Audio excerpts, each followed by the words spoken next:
Bonjour à tous et bienvenue dans un nouvel épisode d'Agile World. Alors, je suis Charles-Louis et puis alors avec Chloé, là ou Allô tout le là. monde! Euh, on aimerait bien dans cette saison 2, on a le goût de vous faire découvrir le monde des personnes qui nous inspirent et donc voilà, aujourd'hui, Des nous personnes qui avons... nous inspirent, C'est qui ont touché de près ou de loin, qui ont tourné autour de l'agile, du savoir-être. Et puis je pense qu'on part de là pour Oui, ensuite aller un petit peu plus loin encore dans leur monde, si je peux me permettre. oui, permets-toi. Vas-y, je te relance la balle, Charles. Et donc aujourd'hui, nous avons Caroline Bouchard qui nous rejoint. Et alors, d'ailleurs, Caroline et Chloé, vous habitez non loin l'une de l'autre, si je me Exact. permets. On aurait presque pu le faire l'une à côté de l'autre, ça c'est vrai.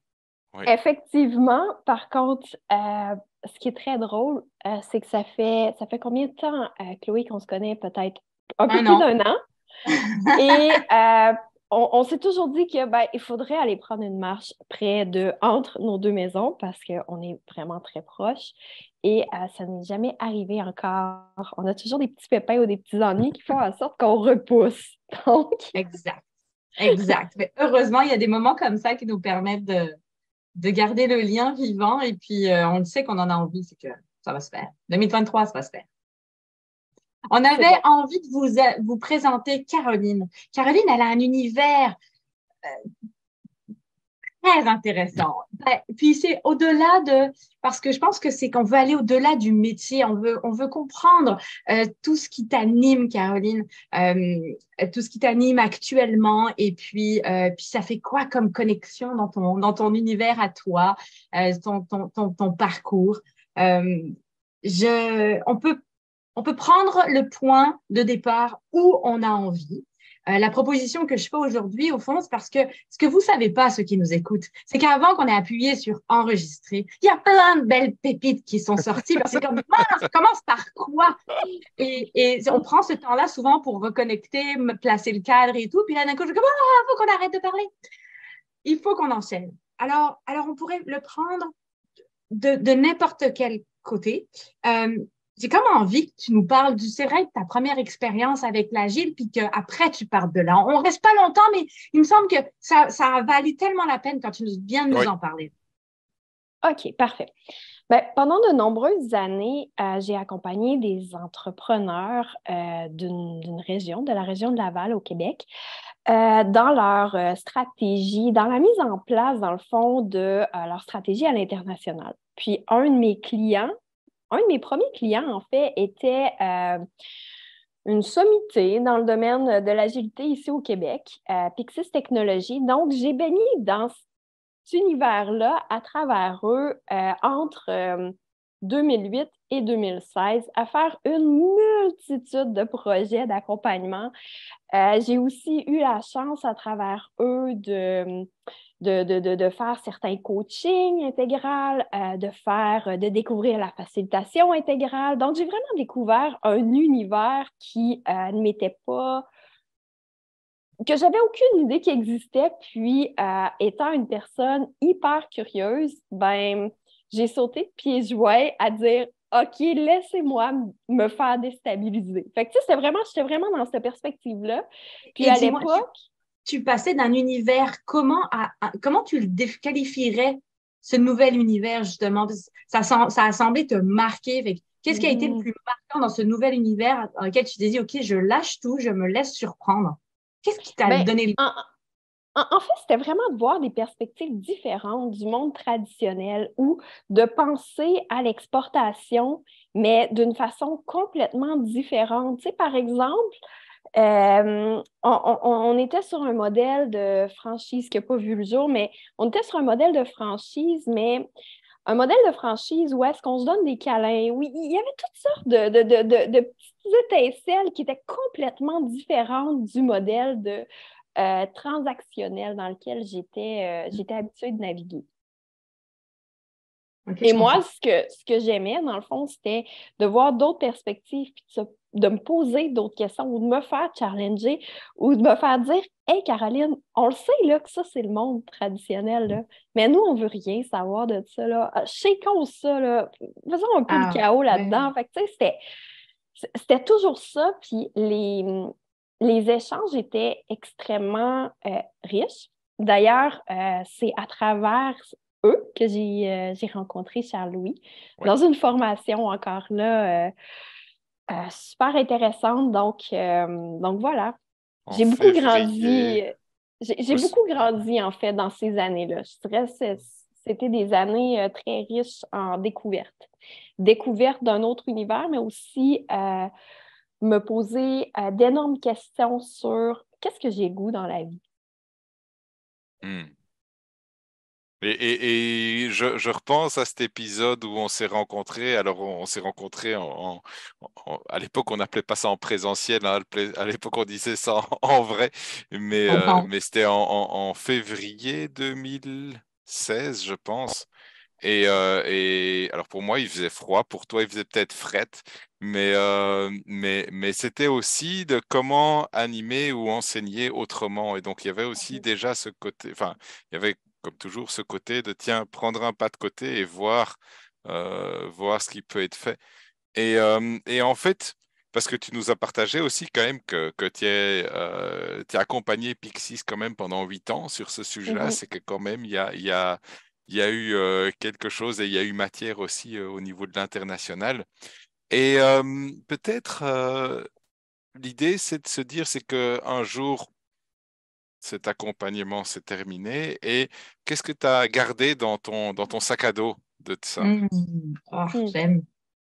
Ben, tu sais, il y a plusieurs choses. Tu sais, on s'entend que tu sais, j'ai eu la chance de rencontrer des êtres humains super inspirants qui m'ont fait rencontrer d'autres êtres humains super inspirants, des communautés internationales dont j'ignorais totalement.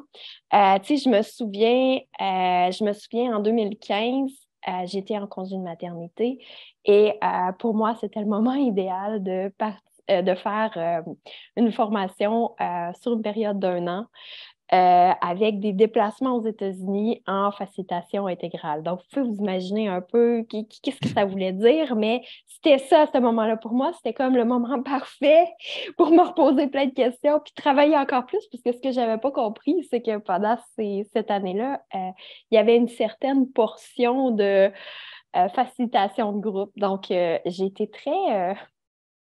je veux dire, j'étais très créative avec les mamans de mon quartier. J'adore. Mais dis-moi, c'est quoi de la fasciation intégrale? Si tu pouvais nous l'expliquer rapidement pour ceux qui entendent, qui nous écoutent, qui nous regardent.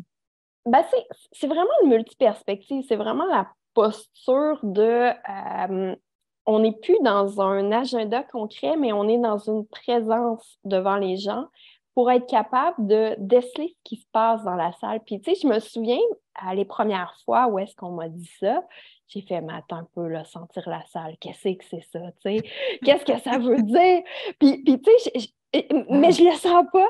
Tu sais, au tout début, là, je sentais rien en dedans de moi, puis à la toute fin, c'était plus, OK, ouais, il y a de quoi, là, il y a un conflit dans la salle, il y a un silence, il y a un éléphant, il y a quelque chose. OK, j'ai deux choix en tant que facilitateur. J'ai le choix de sticker sur mon horaire, sur mon agenda, ou j'ai le choix de dire, OK, cool, j'attaque ça, puis c'est correct, parce que c'est ça qui va servir au groupe.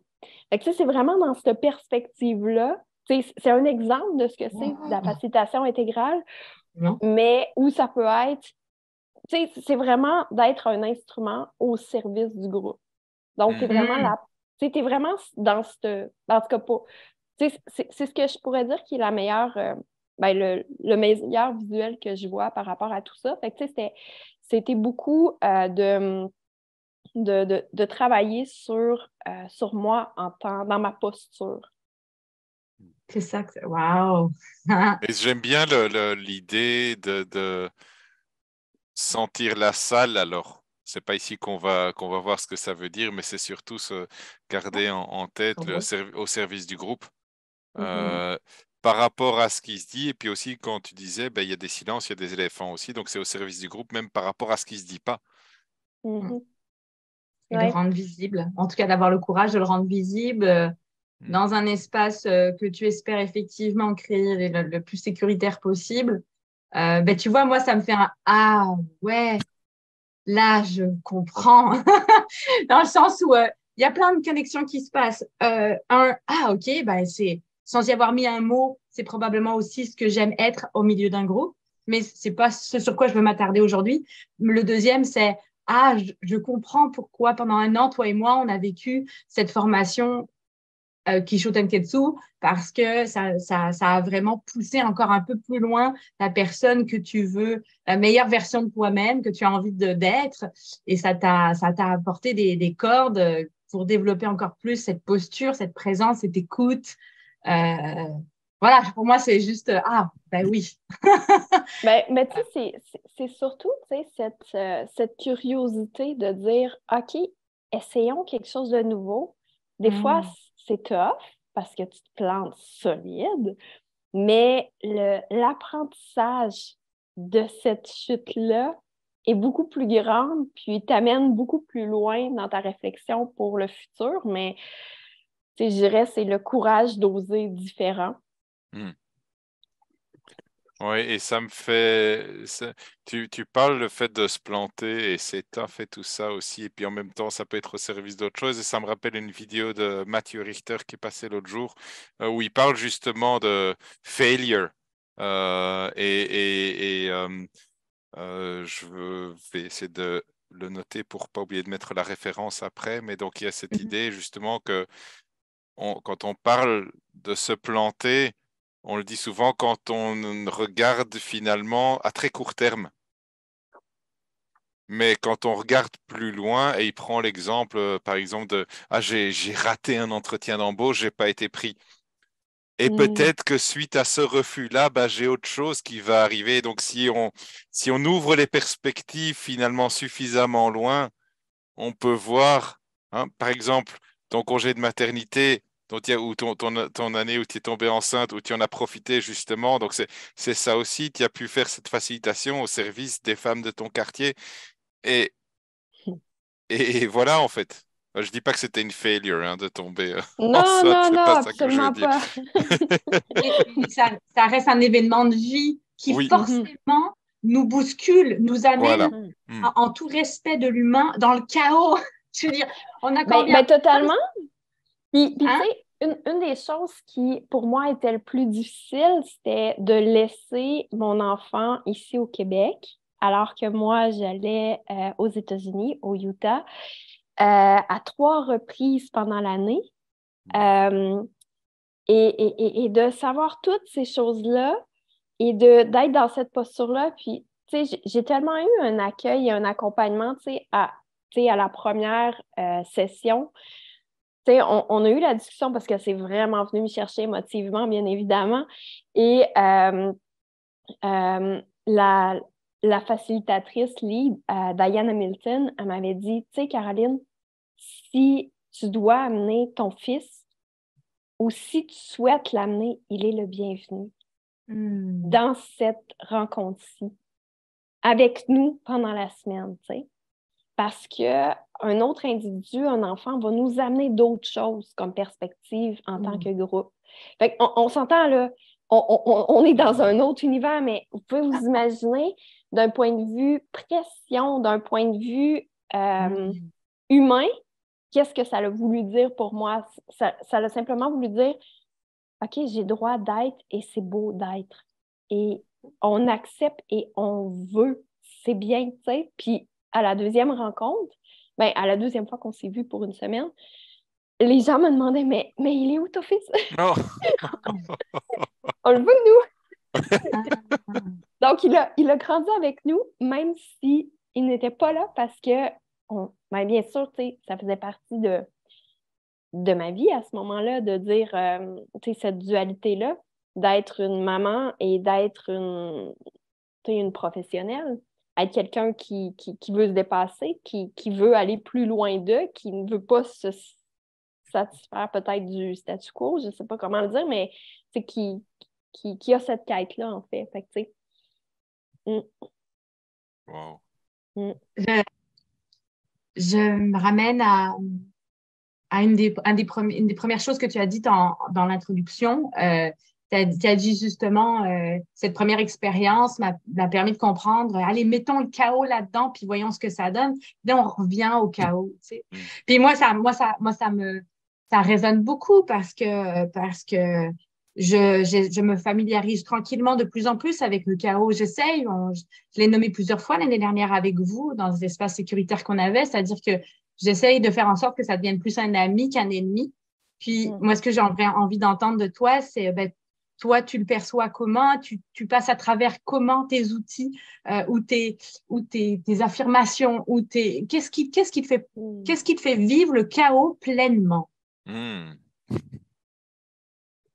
Oh, tu m'en poses toute une question, toi, ce matin.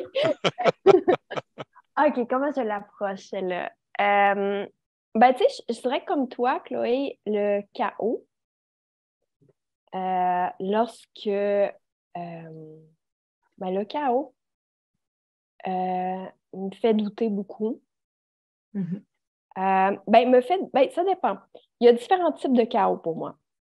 Il y a le chaos style brainstorm qui est vraiment là pour aller chercher les sparks, puis aller dans l'inconnu, puis explorer plein de nouvelles choses. Ça, c'est un chaos que j'aime beaucoup.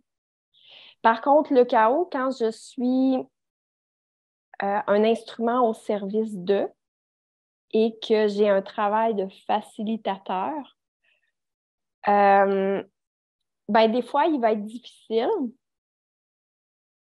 Il va être difficile, pas parce que c'est pas ce qui est convenu, mais parce que je me dis, c'est plus en rétrospective que je fais qu'est-ce que j'aurais pu faire? Puis là, ça commence à tourner. Fait que, tu sais, le syndrome de not being enough refait surface, puis c'est contre lui que je lutte, en fait.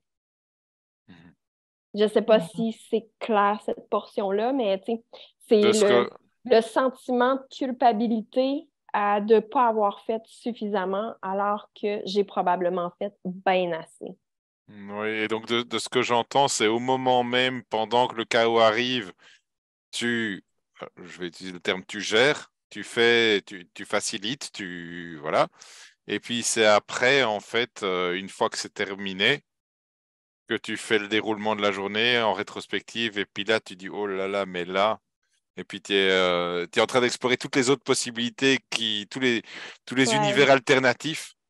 Ou tu sais, c'est le pire, puis c'est le pire, mais c'est pas le pire, mais c'est quand tu reçois le commentaire négatif suite à cette chose-là, parce que, tu sais, le chaos n'est pas vécu de la même façon par chaque individu, parce que, tu sais, ce que j'apprends puis que je vois de plus en plus, c'est quand tu es avec un groupe, ben, c'est important d'avoir le safety net, tu sais, tout ce qui est la sécurité psychologique pour que chaque individu ait confiance en toi, mais aussi en le groupe pour s'ouvrir. Et confiance dans le chaos. Et confiance aussi dans le chaos que ça va amener à quelque part. Puis, c'est pas toutes les personnalités qui sont capables d'aller là. Fait qu'il y a des personnalités qui sont très réticentes à ça et qui vont peut-être pas te le dire sur le coup, mais qui vont comme te donner un poignard après coup. Puis ça, je pense que c'est là que c'est plus difficile pour moi. Ben, c'est ce que j'apprends.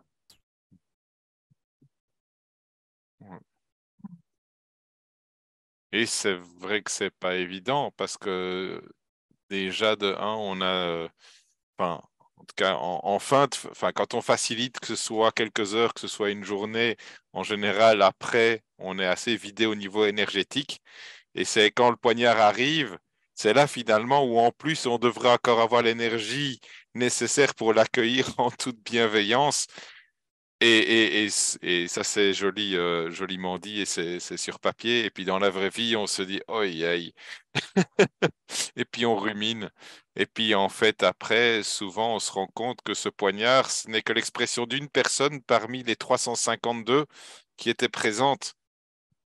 Ouais. Et Ouais. Ben, tu sais, c'est de l'apprendre, puis tu sais, je pense que c'est, tu sais, cette portion-là aussi fait partie du risque de mm, faciliter devant les groupes, de ouais, provoquer des discussions, d'être tu sais, l'instrument au service de. L'instrument au service de veut dire aussi de provoquer certaines choses, et certains ouais. malaises.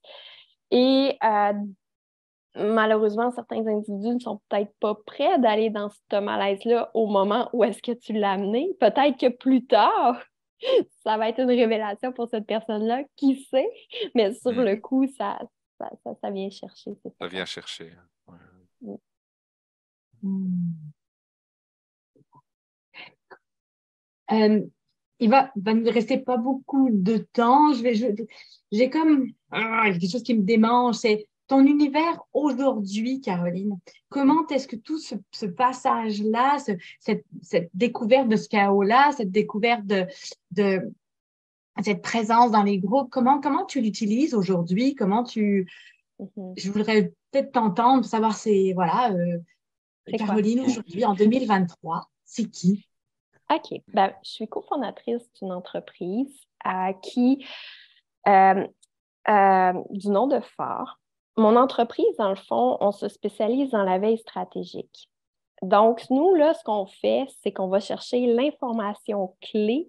On est dans un monde, tu sais, on s'entend, on est dans un monde d'infobésité, il y a bien trop d'informations et tu sais, les gens, là, notre attention qu'on a diminue de plus en plus. Fait que nous, notre rôle, c'est d'amener vraiment l'information qui compte pour nos clients pour qu'ils puissent prendre de meilleures décisions. Mais moi, la magie, ben, ce que Mhm. je fais, dans le fond, c'est de faciliter cette activation-là de l'information. Donc, ce qu'on fait, grosso modo, c'est de d'amener l'information à son plus simple pour qu'il y ait une compréhension collective dans une entreprise pour que par la suite, cela provoque des discussions et provoque des actions. Donc, c'est vraiment dans cette magie-là, dans cette transition-là. Donc, je navigue entre le monde de l'information juste et Hmm. de l'engagement d'une équipe autour de l'information. Donc, tu sais, si je vous demandais, tu sais, je suis sûre que vous recevez tu sais, des tonnes et des tonnes et des tonnes d'infolettes. Est-ce que vous les lisez toutes? Est-ce que Hmm. c'est l'ensemble de l'information? On ferait seulement un exercice de regarder un article ensemble, par exemple, et Charles-Louis, tu aurais une perspective. Chloé, tu aurais une perspective, j'en aurais une. Mais tu sais, si on reste en silo, puis on ne se partage pas cette information-là, ou on fait juste se partager un article, parce que c'est bien cool de se partager un article, ça va vite, ben qu'est-ce qu'on va faire avec ça? Mhm. On nourrit cette bête de l'infobésité. Donc, c'est vraiment ça ma mission, dans le fond, dans mon Mhm. entreprise, c'est d'amener euh, d'amener de l'information de qualité à une action de qualité engageante à l'intérieur Wow. des entreprises. Et alors, ici, ce qui m'intéresse quand tu présentes ça, et c'est vrai que le côté info-obésité, c'est facile de partager un lien, c'est facile de partager une vidéo, c'est facile de taguer quelqu'un sur un post et machin. Et puis, en fait, finalement, qu'est-ce qu'on en fait? Et moi, du coup, ce que je serais curieux de savoir, c'est tes clients aujourd'hui qui devraient te décrire, toi, Caroline, ou décrire ce que tu leur amènes. Qu'est-ce qu'ils diraient? Euh, Qu'est-ce qu'il dirait? Ben, c'est sûr que l'esprit de synthèse et on s'entend là, les gens ont de moins en moins de temps de comprendre l'ensemble de l'information. Donc, l'esprit de synthèse pour amener l'information clé à l'intérieur des articles sélectionnés ou à l'intérieur des informations clés. Parce qu'on Hmm. s'entend que tu as un article d'une vingtaine de pages, c'est long en tabarnouche à lire, mais tu en as 20 articles comme ça à lire, c'est infect. Alors, Pas pour mon moi. travail, c'est de rendre cette information-là digeste pour les groupes et par la suite, provoquer les discussions à partir de ça. Et donc, Donc, c'est vraiment de faciliter leur engagement ou de faciliter leur compréhension et leur et, décision. Et alors là, de nouveau, la question qui me titille, c'est rendre cette information digeste. Et on parle d'une vingtaine d'articles de 20 pages. Mhm. La question à deux sesterces, c'est mais que faut-il maîtriser du sujet pour être capable de rendre cette information digeste? Hmm. Ben, il y a, ben, c'est certain, c'est une excellente question. Puis, tu sais, en amont de la sélection de cette information clé-là, il y a un gros travail de questionnement avec les entreprises avec lesquelles je travaille pour vraiment bien comprendre les objectifs, puis qu'est-ce que cette information-là a pour eux, parce que, tu sais, dans le fond, on est les yeux. Hmm. Donc, tu sais, même si on a toutes les sources d'informations, qu'on a des outils extraordinaires qui nous permettent, il faut quand même avoir l'esprit stratégique qui permet de sélectionner les bons articles, mais aussi d'être en mesure de dire, ben ça, là, cette petite information-là, là, c'est vraiment important pour toi. Fait Hmm. que, tu sais, c'est un rôle stratégique, mais un coup que l'information est là, un coup que l'information est synthétisée, puis, tu sais, j'utilise beaucoup de visuels, bien évidemment. Vous êtes deux personnes du visuel, donc les mind maps sont très utiles. J'aime beaucoup utiliser pour faire en sorte d'ancrer l'image suite à mes sessions de synthèse, de faire des dessins avec Hmm. des storytelling qui permettent justement de raconter ce qui s'est passé dans nos rencontres, mais d'une façon un peu plus ludique, mais plus proche. Tu sais, j'aime jouer entre le provoquer, l'information très analytique et l'esprit intuitif. Fait que, tu sais, ouais. Tu Ouais. brasses les côtés des cerveaux. Tu brasses tous les côtés des cerveaux pour qu'il y ait une bonne prise de bec, bonne prise de conversation, une bonne. Ce que, ce qui m'in- ce que je, la façon dont je synthétise ça en ayant découvert ton monde, c'est à quel point tu ancres en toi ce désir de penser ou de regarder ce qui se passe devant nous autrement. Effectivement, enfin, je pense que on t'a fait découvrir cet univers au tout début, et puis tu le portes encore à ta saveur. Et je crois qu'on a de plus en plus besoin d'avoir des esprits en satellite autour de ces groupes qui foncent, qui ont la tête des fois sous l'eau et qui ont besoin finalement de se faire inspirer par des gens qui ont la capacité à dire et si. Oui. Et pour moi, ça rejoint aussi très fort ce que tu disais par rapport à ton expérience. Tu venais d'un monde beaucoup plus analytique. Tu es arrivé chez Pixis dans le domaine de l'agilité et puis l'international et tout ça. Et puis, là où certaines personnes pourraient dire, oh là là, c'est pas pour moi et tout ça, en fait, c'est le côté curiosité. C'est tiens, mais et si, pour reprendre le Mhm. et si de Chloé, et tiens, mais qu'est-ce que je pourrais prendre de ça qui pourrait me servir et que je mets du coup dans mon sac à dos? Et ça, c'est ce que Mhm. j'aime beaucoup Ben, dans ton histoire. je pourrais dire que même si, tu sais, en conclusion, même si, tu sais, je viens d'un monde très académique, très analytique, j'ai passé ma jeunesse dans le domaine très créatif, Mm. par le dessin, par la musique, tu sais, j'en ai mangé beaucoup. Puis, ce que je, tu sais, ce que j'ai forgé, dans le fond, puis tu sais, c'est un cadeau, c'était vraiment tu sais, ce muscle, la créativité-là, il était exercé à fond. Alors, ben, tu sais, maintenant, il est facile à réactiver, Mm. puis j'aime ça le réactiver. Ah, c'est génial. Et tu prouves qu'il n'y a pas besoin de devenir absolument artiste. Dans la voie traditionnelle, on peut être artiste aussi dans d'autres voies. C'est tout, Merci. c'est tout un art. Oh là là, oh là là là là. Parce qu'on est créatif ce aujourd'hui. Voilà. Merci beaucoup. Merci du fond du cœur, Caroline, Ouais. pour ta présence, pour tout ce que tu nous as offert aujourd'hui sur un magnifique plateau. Euh, pour les personnes qui nous écoutent et ou qui nous regardent et qui souhaitent entrer en contact avec toi, comment ils font? Ah ben oui, c'est une bonne idée. Ah, C'est une bonne idée. C'est sûr qu'on peut me retrouver sur mon compte LinkedIn, Caroline Bouchard. On peut aussi à mon adresse courriel, caroline@phare.ca. Et bien évidemment, on peut retrouver certains de mes billets de blog sur le blog de notre entreprise. Super! Merci beaucoup, Caroline. Merci d'avoir fait partie de l'aventure Agile Well. C'était pour nous du bonbon aujourd'hui. Oui. Merci à très vous bientôt. deux. Merci beaucoup. Bye bye. Bye bye.